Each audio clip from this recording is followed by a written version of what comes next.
Hello friends, welcome to my YouTube channel Growth Pharmacy में आपका स्वागत करते हैं।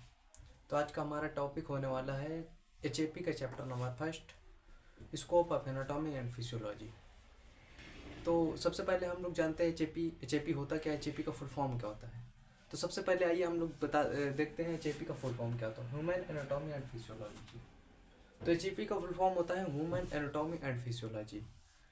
तो देखते हैं चैप्टर नंबर फर्स्ट का anatomy, chapter number first scope anatomy and physiology. तो इसमें सबसे पहले टॉपिक आता है एनाटॉमी। एनाटॉमी क्या होता है? The branch of science which deals with the structure of human body. Anatomy, the branch of science which deals with the structure of human body. Anatomy होता है, ये विज्ञान की वह शाखा होती है जिसके अंतर्गत हम लोग बॉडी के स्ट्रक्चर के बारे में स्टडी करते हैं। किसके बारे में? बॉडी स्ट्रक्चर के बारे में स्टडी करते हैं। और दूसरा आता है physiology, the branch of science which deals with the study of function of different organ of human body. तो फिजियोलॉजी में क्या होता है? यह भी एक विज्ञान की शाखा होती है जिसके अंतर्गत हम लोग बॉडी के विभिन्न प्रकार के ऑर्गन्स के बारे में स्टडी करते हैं, डिफरेंट टाइप्स ऑफ ऑर्गन्स के बारे में स्टडी करते हैं। तो जैसे ये आता है हमारा level of structure organisation body of system.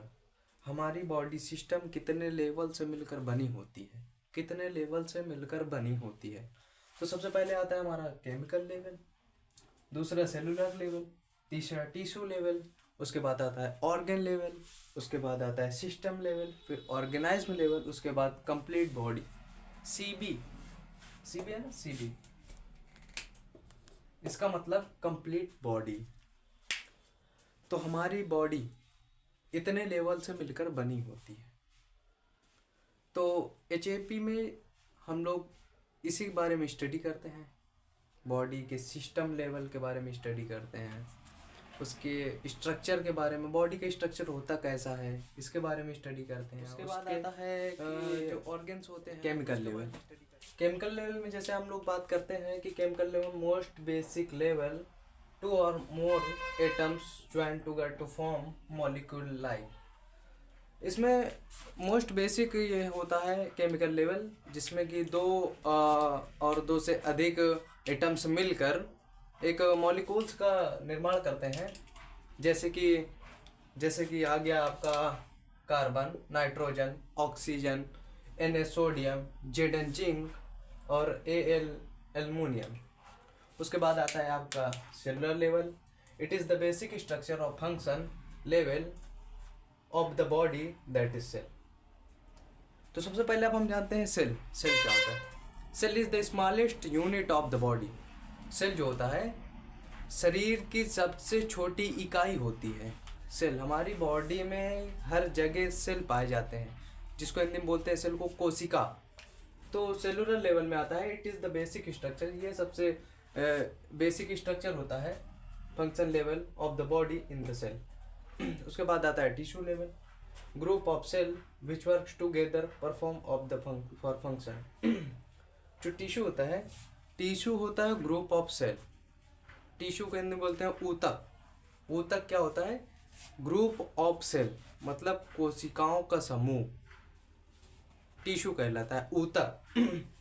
तो इसका मतलब होता है group of the cell which work together for form of the function. इसके बाद आपका आता है ऑर्गन लेवल। ऑर्गन लेवल में आता है different tissue combined together to form organs. विभिन्न प्रकार के टिश्यू ऊतक मिलकर एक ऑर्गन्स का निर्माण करते हैं, ऑर्गन का निर्माण करते हैं। जैसे कि आपका आता है लंग्स, हार्ट, किडनी, ईटीसी आदि।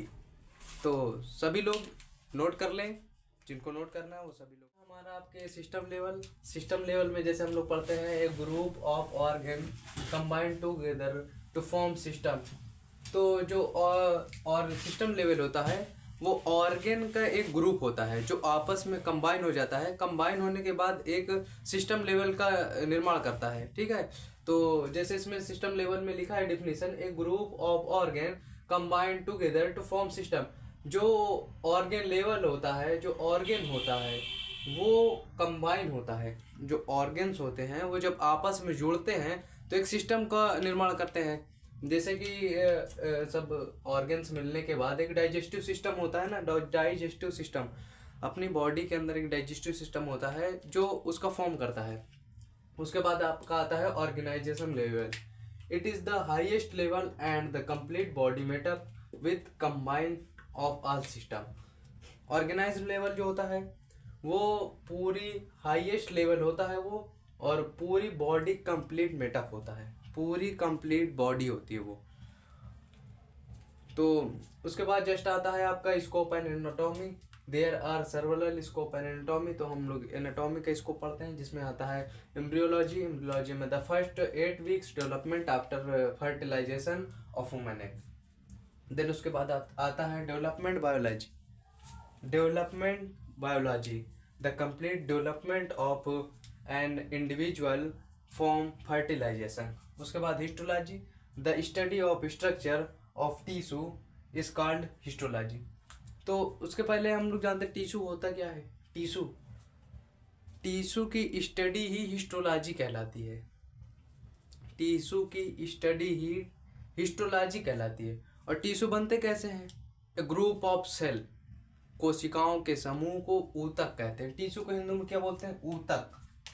ये जो टिश्यू है ये, इसको हिंदी में बोलते हैं ऊतक। ऊतक। तो जिसको भी नोट करना है वो नोट कर सकते हैं, सभी लोग नोट कर सकते हैं इसको। उसके बाद आपका आता है स्कोप ऑफ फिजियोलॉजी। फिजियोलॉजी का scope, these are several scope of physiology. पहले नंबर पर आता है रेनल फिजियोलॉजी। रेनल फिजियोलॉजी होता क्या है? It is the study of function kidney. इसके अंतर्गत हम लोग किडनी की स्टडी करते हैं। रेनल फिजियोलॉजी के अंतर्गत हम लोग study of kidney, study of function kidney. उसके बाद आता है नर्व फिजियोलॉजी। इसके अंदर it is the study of function properties nerve cell. Neurophysiology में हम लोग नर्व प्रॉपर्टीज, नर्व सेल की प्रॉपर्टीज के बारे में स्टडी करते हैं। उसके बाद आता है endocrinology. It is the study of women and now the control of the body function. इसके अंदर हम लोग स्टडी करते हैं हार्मोन्स की, जो हमारी बॉडी फंक्शन को कंट्रोल करता है। उसके बाद आता है कार्डियोवास्कुलर फिजियोलॉजी, जिसमें हम लोग it is the study of function of the blood vessels. इसके अंतर्गत हम लोग स्टडी करते हैं, हार्ट की स्टडी करते हैं, और उसके ब्लड वेसल्स मतलब धमनियों की। धमनी, ब्लड वेसल्स का मतलब होता है धमनी। तो कार्डियोवास्कुलर फिजियोलॉजी में हम लोग it is study of function of heart and blood vessels. इसके अंदर हम ब्लड की स्टडी, हार्ट की स्टडी और ब्लड वेसल्स की स्टडी करते हैं। रिस्पायरेटरी फिजियोलॉजी में it is the study of the function air passage lungs. इसके अंतर्गत हम लोग लंग्स की स्टडी करते हैं, जैसे it is the study of the function of air passage lungs. तो फ्रेंड्स, अगर हमारे चैनल पे आप लोग नए हैं तो चैनल को लाइक करें, सब्सक्राइब करें, ज़्यादा से ज़्यादा शेयर करें। अगर हमारी ऐसी वीडियो के साथ बने रहने के लिए हमारे चैनल को सब्सक्राइब करें। और जैसे ही आप सब्सक्राइब करेंगे हमको भी खुशी होगी, और हमारी वीडियो जैसे ही अपलोड होगी आपके पास नोटिफिकेशन आती रहेगी। तो